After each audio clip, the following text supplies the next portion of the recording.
Hello everyone, সবাই কেমন আছো? আশা করি সবাই ভালো আছে। আজ হচ্ছে ছুটির দিন, তাই আমি সবাই মিলে বেরিয়ে গেলাম ঘুরতে।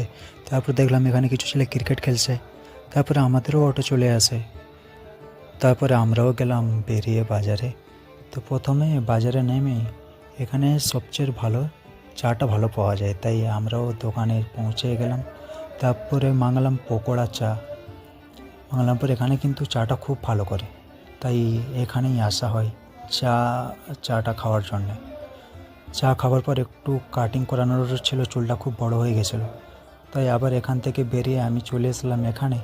এখানে ভেতরে কিছু ছিল, আমাকে বেশিক্ষণ ওয়েট করতে হয়নি। তারপরে এখানে আসার পর আমিও একটু চুলটা কাটার জন্য এখানে কিছুক্ষণ বসার পর আমারও নাম্বার চলে আসে। তারপরে আমিও এখানে চুলটা কাটানোর পর তারপরে আমিও দেখে নিচ্ছি যে চুলটা কেমন কেটেছে। তারপরে আমাদেরও ওটা চলে আসে। তারপরে আমিও বেরিয়ে পড়ি।